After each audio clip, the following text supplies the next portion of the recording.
রাজনীতি বনাম প্রেমনীতি, লেখনীতে মাহারিন তৃণ, পর্ব সংখ্যা 25। নববধূ শ্বশুরবাড়িতে প্রথম প্রবেশের মুহূর্তটাই যেন এক মিশ্রিত অনুভূতি কাজ করে।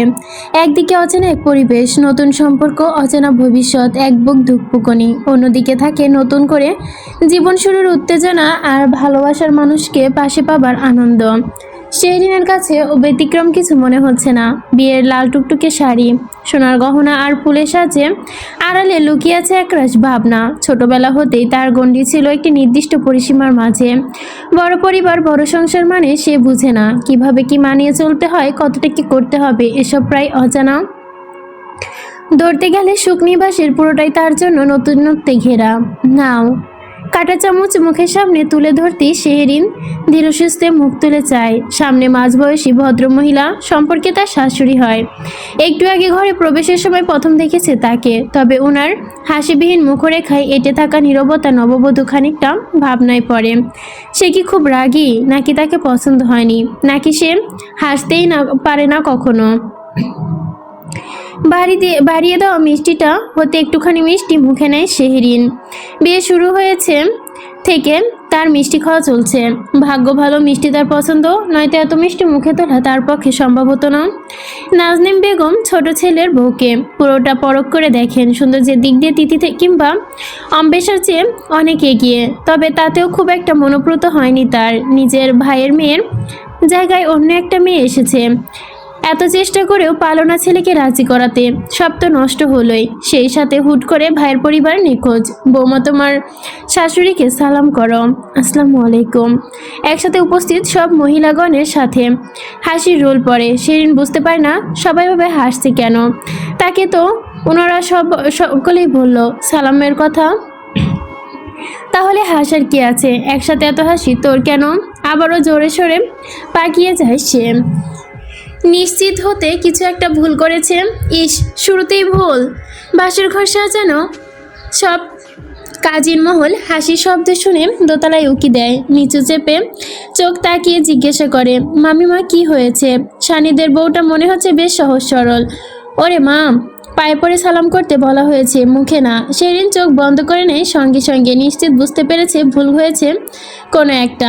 হলো তাই। হাতের আঙুলগুলো মুষ্টিবদ্ধ করে দোপাট্টার মাঝখানে রেখে লজ্জাবতী হয়ে বসা ছেড়ে উঠে দাঁড়ায় সালাম করার জন্য। আচ্ছা আচ্ছা, ঠিক আছে, সালাম করতে হবে না, বসো তুমি।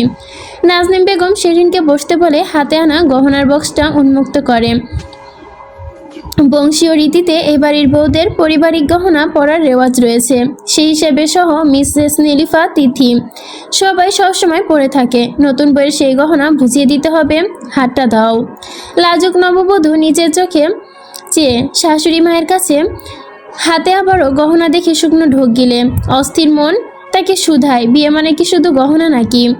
এত কিভাবে সে পড়বে? উনিও তো আশেপাশে নেই যে তার হয়ে বলে দিবে।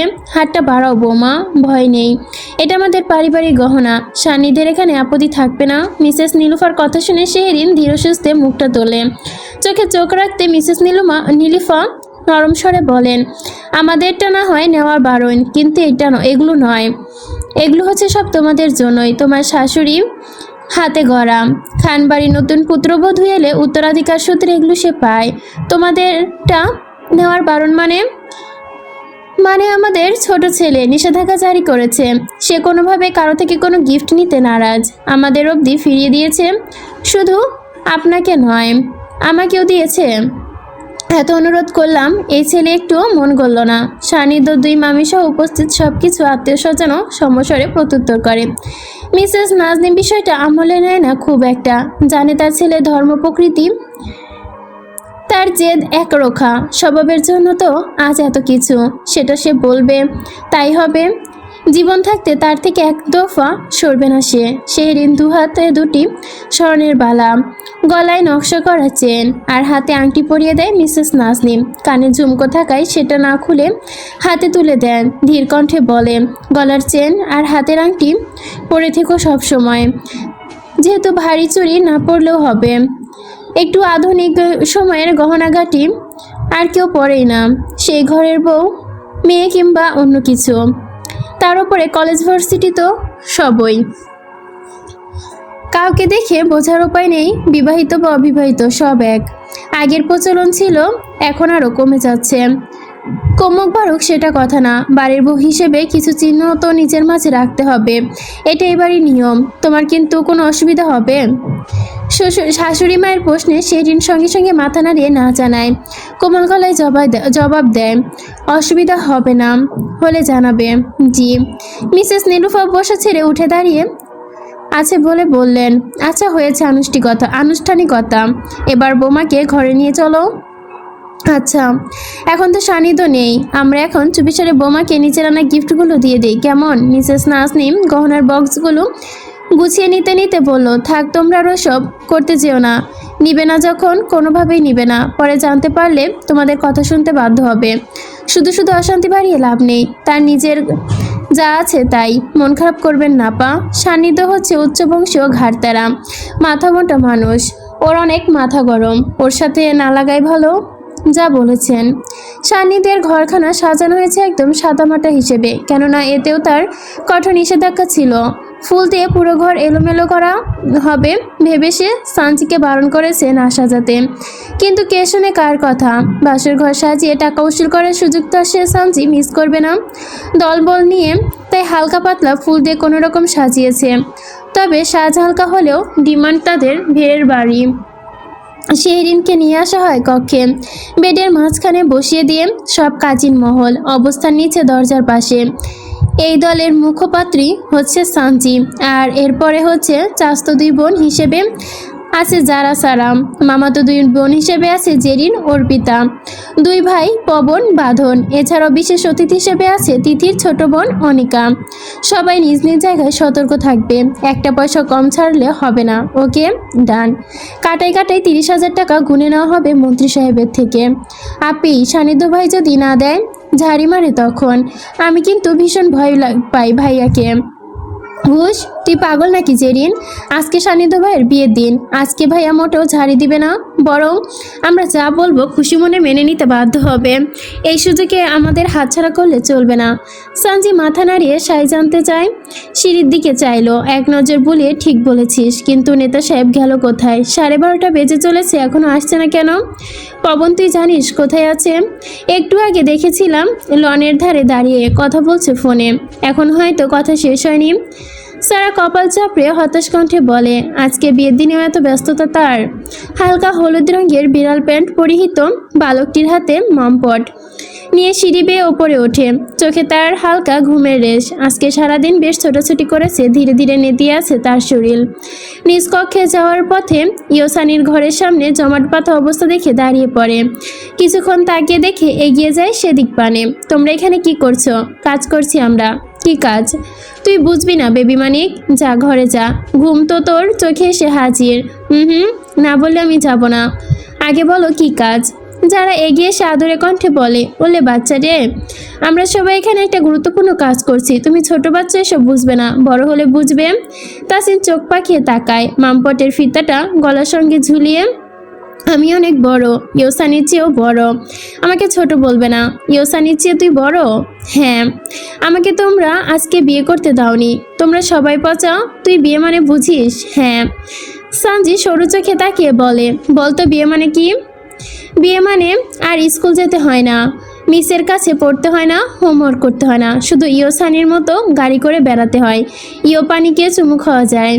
এই থাম, আর বলিস না, এসব থেকে কে শিখিয়েছে? ছি ছি, তুই তো দেখছি পুরো পেকে গিয়েছিস, নষ্ট হয়ে গিয়েছিস। বড় হলে এর কপালে জুটবে তার আর রক্ষা নেই। তাসিন সবাইকে উপেক্ষা করে কয়েক কদম এগিয়ে আসে, দরজার সামনে দাঁড়িয়ে বিছানায় বসারত লাল টুকটুকে বইয়ের দিকে তাকায়। ইয়োপানিকে দেখে তার আবারও কান্না পায়, ছলছল নয়ে তাকিয়ে বলে, ফুপিমণি, এখন একটু বিয়ে করিয়ে দাও না ইয়োপানিকে। ইয়োপানির বিয়ে হয়ে গিয়েছে সানি, তোমার ইয়োসানির সাথে। আর বিয়ে করা যাবে না, আমি একটুখানি বিয়ে করব। একটুখানিও বিয়ে করা যাবে না বাবা, তুই একটু ধৈর্য ধর, তোর ইয়োপানি খুব তাড়াতাড়ি আসবে। তাহলে এখন একটু ইয়োপানির কাছে যাই। খালি গায়ে একটা বিড়াল প্যান্ট পরা তোর, গলার সাথে মামপট ঝুলানো, বুকটাও তোর ভেজা, একটু পরেই শিশি করে ফেলবি। লজ্জা পাবি না তুই এইভাবে নতুন বইয়ের কাছে গেলে? একটা টুপি আর পাঞ্জাবি এনে দাও তাহলে। উপস্থিত সবাই একসাথে কপাল চাপড়ে ওঠে। পাঞ্জাবি আর টুপির কাহিনী শুনতে শুনতে সবাই ডিপ্রেশনে যাওয়ার জোগাড়। আর কত বুঝাবে এই এক বান্দাকে। তোকে আমি যুদ্ধের ময়দানে ছেড়ে দিলাম ইয়োসানির সাথে যুদ্ধ করে ইয়োপানিকে তোর রাজ্যে নিয়ে আসার জন্য। যদি চাস তাহলে সানির সাথে ইয়োপানিকে পাবার জন্য যুদ্ধ চালিয়ে যাবা। সানজি আপু গো, তুমি বাদ দাও, ওকে একমাত্র সান্নিধ্য ভয়ে বোঝাতে পারবে। আমরা আর কিছু না বলি, তোকে আমি যুদ্ধের ময়দানেই ছেড়ে দিলাম, যা। একটুখানি ছাড়া পেতেই দৌড়ে কক্ষে ঢুকে যায় বেবি মানিকটা।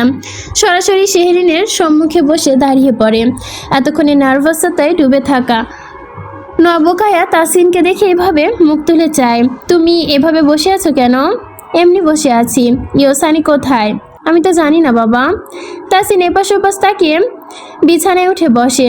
শেরিনের সামনে দুহাত ভাঁজ করে বলে, ইয়োপানি এখন একটু তোমাকে বিয়ে করি।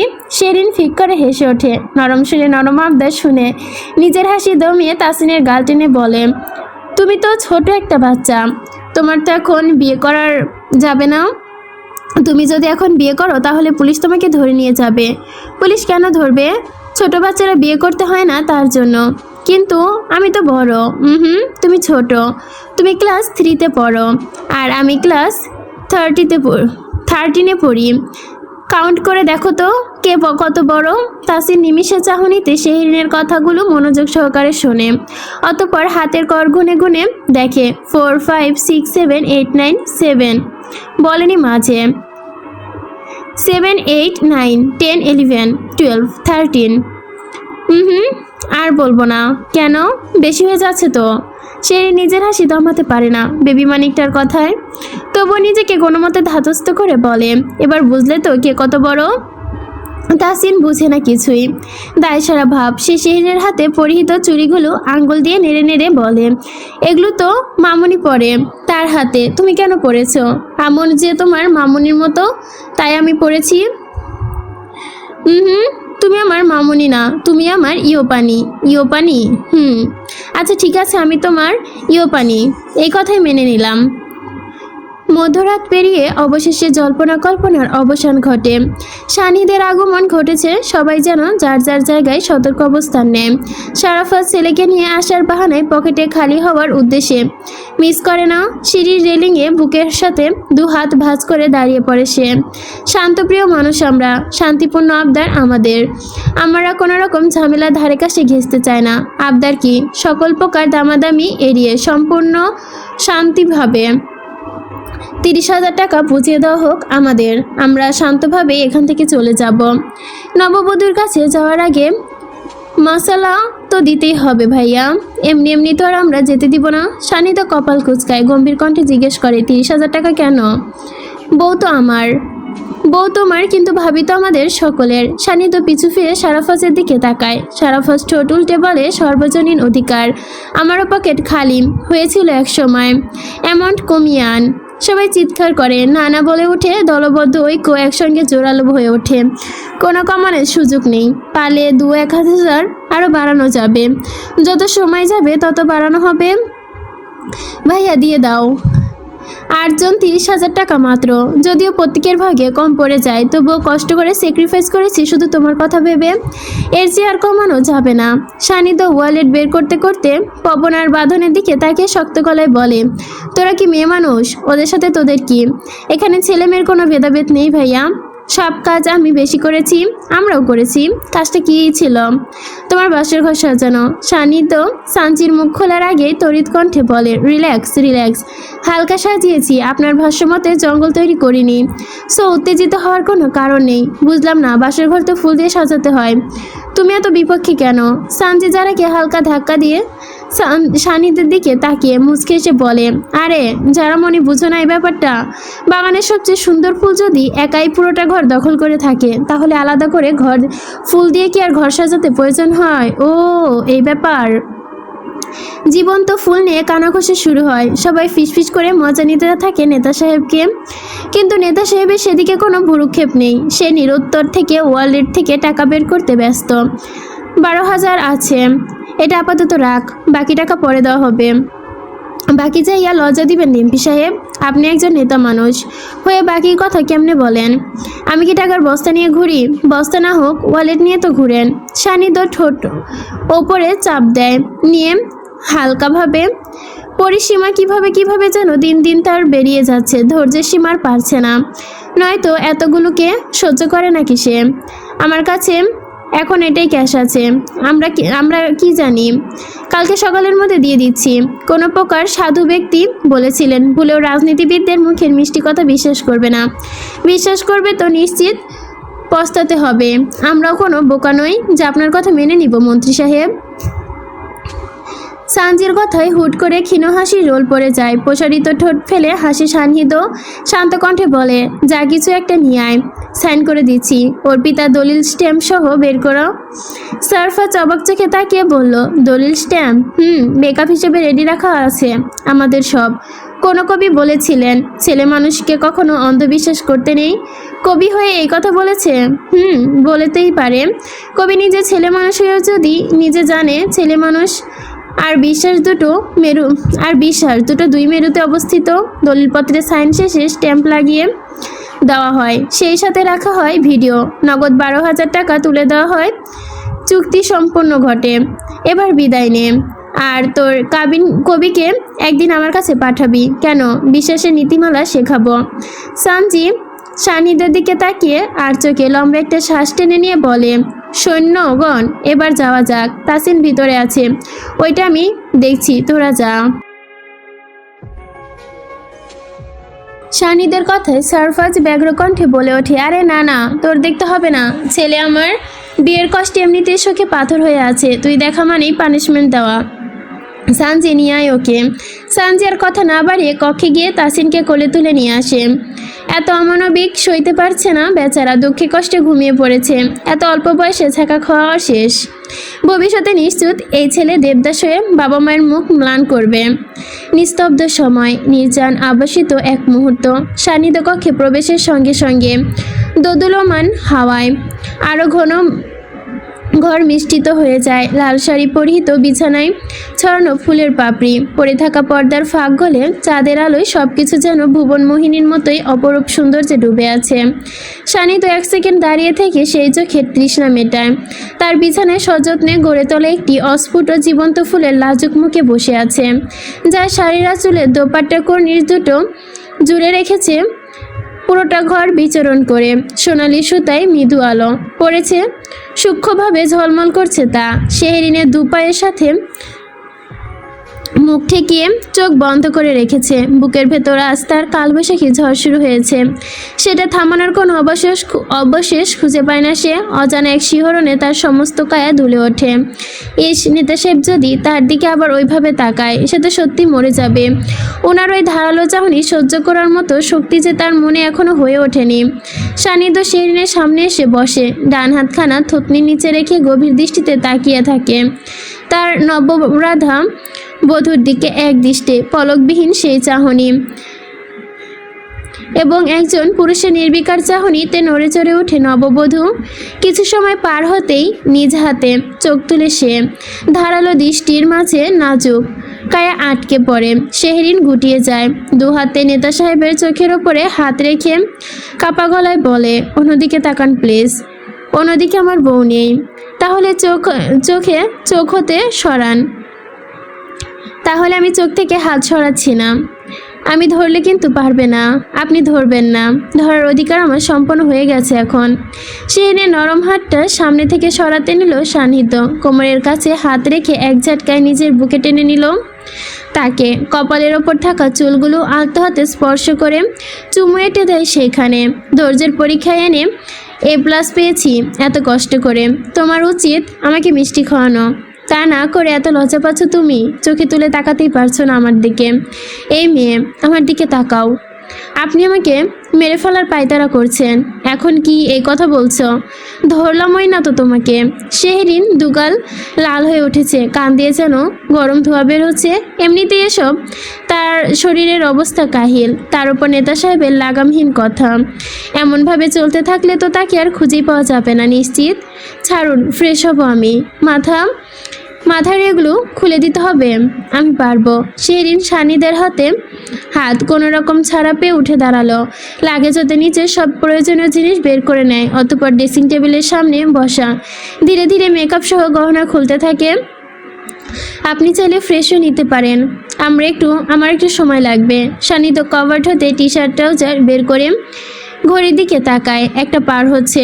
আজকে মনে হচ্ছে সময় দৌড়ে পালাচ্ছে। ছোট করে নিঃশ্বাস ফেলে ওয়াশরুমের দরজার সম্মুখে দাঁড়িয়ে। তোমার সাজগোজ নিজের পক্ষে মনে হচ্ছে একটু ফাস্ট প্লিজ। শেহরিনের কানের দুল খুলতে গিয়ে হাত থেমে গেল। স্তব্ধ চোখে তাকালো সানিদর দিকে। ওয়াশরুমে ঢুকে যায় চুপচাপ। লোকটা যার পানে তাকে বিড়বিড় করে ঠোঁট নেড়ে ওঠে দুর্বল কায়ায়। অস্পষ্ট স্বরে বলে, লজ্জা হজম করার কোনো ওষুধ আবিষ্কার হয়েছে কি? নিস্তব্ধ রাতে টুংটুং বাজে ফোন। হুট করে সমস্ত গহনাদি খুলে হালকা হয়ে সতেজ নিঃশ্বাস নেয় শেহরিন। বসা ছেড়ে উঠে দাঁড়িয়ে সোফার ওপর রাখা ফোনটা নিতেই খুদে বার্তা আসে। সেই মাঝরাতের খুদে বার্তা। কে পাঠালো? ওহে ভাবি যান, যদি একটু ফ্রি থাকেন তাহলে দেখা করে যান। মেসেজ খানা পড়তেই শেহরিন বাঁকানো ভুরুদয় মিলিয়ে যায় সঙ্গে সঙ্গে। বুঝে উঠতে পারে কারা পাঠিয়েছে, কিন্তু এত রাতে তাকে কেন দেখা করার কথা কেন বলা হচ্ছে বোধগম্য হয়ে ওঠে না। দোনামোনা করে সে একবার ওয়াশরুমের দিকে তাকায়, একবার ঘরের দিকে, অথবা নিজের ভাবনার অবসান ঘটিয়ে সে পা বাড়ায় কক্ষের বাহিরে। বেশ খানিকটা অতিবাহিত হয়ে যায় মাঝখানে। সানিধ্য ওয়াশরুম হতে ফ্রেশ হয়ে বাইরে এসে দেখে ঘর ফাঁকা। ড্রেসিং টেবিলের ওপর শেহরিনের গহনা জলজল করছে। সে নেই। টয়লেটে রেখে আশেপাশে তাকিয়ে নেতা সাহেব সরাসরি যায় বেলকনিতে, কিন্তু সেখানেও গিয়ে আসানোরূপ ফল পায় না। বেলকনি পুরো ফাঁকা। দ্রুত পায়ে এসে নিজের ফোনটা হাতে নেয়, কল লাগায়। অপর পাশ থেকে ফোন রিসিভ হতেই ব্যস্ত গলায় বলে, সানজি, আমার বউ কই? বউ? আল্লাহ হারাই গেছে নাকি ভাইয়া? আল্লাহ দোহাই লাগে, ভাইয়ের জীবন নিয়ে সিনেমিনি খেলিস না। আমি কি করেছি আজব? পাচ্ছিস না? কোথায় খুঁজে? না, জানালা কি খোলা? সানি দেখ পলক জানালার দিকে তাকিয়ে বলে, খোলা, বাট পর্দা টানানো। হোক পর্দা টানানো। আমার মনে হয় জিনের বাদশার নজর পড়েছে তোর বইয়ের ওপর। সে উঠে নিয়ে গেছে জিনের বাদশাকে। আরে, জিন জগতের রাজা। সানিদর মুখরেখা গম্ভীর হয়ে ওঠে। নিজের ধৈর্যের বেরি যেন পাড়িয়ে ঠান্ডা হয়ে গেল। আমার বউটাকে নিয়ে দিয়ে যা, ছোট মানুষ ভয় পাবে। সানজি এবার হাসি আটকে রাখতে না পেরে শব্দ করে হেসে ফেলে। ফোনের ওই পাশে ক্রমাগত একাধিক হাসির আওয়াজ। সানিদের কানে চোখ মুখ বন্ধ করে নিয়ে নিঃশ্বাস ছাড়ে। আমার যেতে হবে।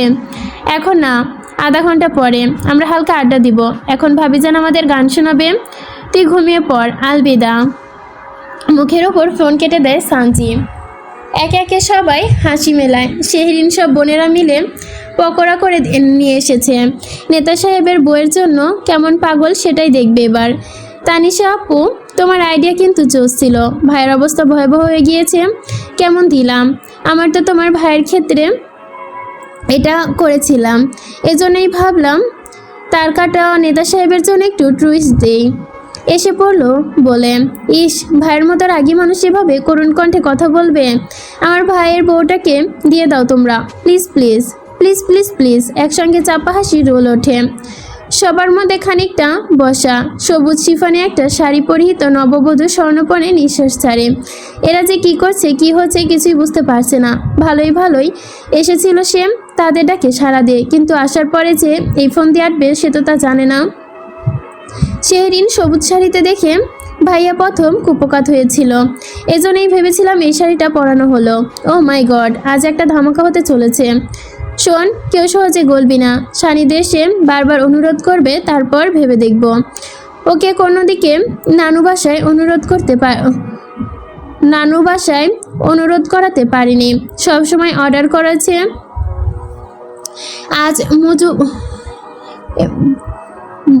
আজ মজুক এক সুযোগ। এখানে মজুক নয়তো বা মক্ষম হয়তো, জানি না আমি। যাই হোক, এখানে মজুক লেখা আছে। আজ মজুক এক সুযোগ, হাতছাড়া করা যাবে না। আমরা তোমার সঙ্গে আছি তানিশা আপু। গুড। তানিশা সানিদের বড় মামার বড় মেয়ে। ধরতে গেলে নানুর বাসার মেয়েদের মধ্যে সবচেয়ে বড় মেয়ে। সারফাজের চেয়ে ছোট, কিন্তু সানিদের চেয়ে 1.5 বছরের বড়। বিয়েতে উপস্থিত থাকলেও কোনো বাড়িতে তার যাওয়া হয়নি। সানিধ্য কি কেঁদে ফেলবে বইয়ের শোকে? মনে হয় না আপু। হতেও পারে আজকে রাতে সব পুরুষে ভেজা বিড়াল হয়, তাহলে তা নিশ্চিত। চলমান কথার মাঝে দরজায় কড়া নাড়ার শব্দ।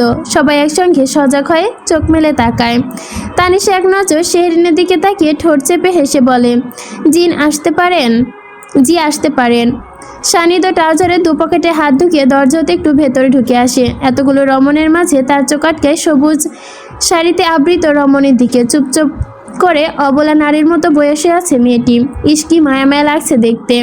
নেতা সাহেব তাকে কাছে ডাকে, শান্ত গলায় সব কিছুকে উপেক্ষা করে বলে, শেহরিন আসো। শেহরিন যাবে না এখন, আরও একটু গল্প গুজব করবে আমাদের সাথে। এমনি এমনি কি যেতে দেই নাকি? তোমার ঘুম পেলে তুমি ঘুমাও, ভাবি জানতো আমাদের কাছে আছে ভাইয়া। কি জানি জিন্দের বাচ্চা ভয়ে হয়তো ছুটে এসেছে। হাজার হোক, বউটা তো ছোট মানুষ। সানিদ দীর্ঘশ্বাস ফেলে স্বর্ণিপনে কারো কথায় কোনো প্রলাপ বকতে জবাব দিল না। চুপচাপ এগিয়ে সে বিছানার দিকে। আর নেতা সাহেবের আগমন দেখে সামনে হতে যারা সারা উঠে গিয়ে তড়িৎ গতিতে। কি জানি যদি সামনে এসে ঝাড়ি মারে, এই অবস্থা খারাপ। চোখের পলকে ঘটে যায় এক বিষময় ঘটনা। উপস্থিত সবার চক্ষু ছানা বড়া হয়ে যায় সঙ্গে সঙ্গে। সবার মধ্যে উপস্থিত নেতা সাহেব তার পেশিবহুল হতে শেহরিনকে বিছানার মাঝ থেকে 5 কোলা করে তুলে নেয়। আর এক দৃশ্য হজম না করতে পেরে চোখে হাত দিয়ে অন্যদিকে তাকায়, সঙ্গে সঙ্গে জড়সড় হয়ে চিৎকার দিয়ে ওঠে। সে লজ্জায় মুখ ঢাকতেই চোখ বুজে নেয় সানিদর বুকে। আজ সে শেষ, সত্যি শেষ। এত লজ্জা সইতে পারছে না। অবশেষে নির্বিকার চিত্তে বীরবেশে রানীকে উদ্ধার করে নিজে রাজ্যে নিয়ে যায় রাজা। পাড়ি জমায় নিজের রাজ্যে। অনেক তো যুদ্ধ হলো, আর কত। সানিদ শেহরিনকে নিয়ে সে নরম বিছানার মাঝে শুয়ে দেয়। নিভু নিভু আলোয় দূর আকাশে মিটমিট করে তারা হাসে। ভালোবাসার সুঘ্রাণ বইছে। আর একবার পাতলা ফিনফিনে শাড়িতে শেহরিনকে দেখে নেতা সাহেব নিজেকে হারিয়ে ফেলে নিয়ন্ত্রণের বাহিরে। মুখোমুখি মুখ রেখে পুরুষালী কণ্ঠে অতি ধৈর্যের পুরুষ হওয়ার পক্ষেও কখনো সম্ভব হয় নয় শেহরিনের শ্বাস প্রশ্বাসের গতি বেড়ে যায়। মরুভূমি তপ্ত বালির ন্যায় ঠোঁটজোড়া তার শুকিয়ে ওঠে। নেতা সাহেবের বাহুডোরে আবদ্ধ সে। পালানো কিংবা দৃষ্টি ঘোরানোর পথ যেন নেই। সুদর্শন পুরুষের ব্যাকুল চাহনি তাকে ছিন্ন বিচ্ছিন্ন করে তোলে। Looking so pretty my wife, I can be allowed. For what? Know you what I mean? No. Yes, ma'am. Please? I said no. সানিদ কাতর চাহনি হার মানে শেহরিনের থুতনিতে মাথা রেখে চোখ বন্ধ করে ফিসফিস করে বলে ওঠে, আর কত পরীক্ষা দিতে হবে? মরে যাচ্ছি, প্লিজ দয়া করুন ম্যাডাম। শেহরিন লজ্জা ছাড়িয়ে নেতা সাহেবের অসহায় অবস্থা দেখে ঠোঁট কামড়ে হেসে ফেলে। এই প্রথম মানুষটার দুর্বল রূপ চোখে পড়ল তার। সবিনয়ে নিবেদন করতে সে হাল ছেড়ে দিল শুধু একটুখানি অনুমতির জন্য। ব্যাকুল পুরুষের গরম নিঃশ্বাস শেহরিনের গলা জুড়িয়ে প্রবাহিত হলো। সরে জুড়ে ভালোবাসার জোয়ারে কাবু হতে থাকে সে। নিজেও ধীরে সানিদর কানের কাছে মুখ নিয়ে ধীরে ধীরে বলে ওঠে, ইয়েস ইয়েস ইয়েস। সানিদ মুখ তুলে তাকায় শেহরিনের দিকে। গ্রিন সিগন্যাল পেতেই ঠোঁট কোণে হাসি আসে তার। ধৈর্যের ফল তাহলে দেখা দিল তাকে। চিকন পাতলা উষ্ঠে চুমু দিয়ে শীতল কণ্ঠে বলে ওঠে, থ্যাংক ইউ সো মাচ। আলো নিভে যায়, অন্ধকারে দম খাওয়ায় পর্দাগুলো দুলে যাচ্ছে আপন ছন্দে। চাঁদ ওঠা সেই রাতে স্পর্শের উন্মাদনা মহাসমুদ্রে ডুব দেয় দুজন মানব মানবী। উষ্টের ভাঁজে ওষ্ঠ মিলে প্রগর ভাবে, সবুজ শাড়ির ভাঁজে ফর্সা উদর কিংবা গলার পৃষ্ঠে। নেতা সাহেবের সর্বত্র বিচরণ ঘটে উল্লাসে। ছন্নছাড়া মাতোয়ারা মগ্ন হয়ে ভেসে যায় দুজন দুজনের মাঝে বাঁধারা ভাবে।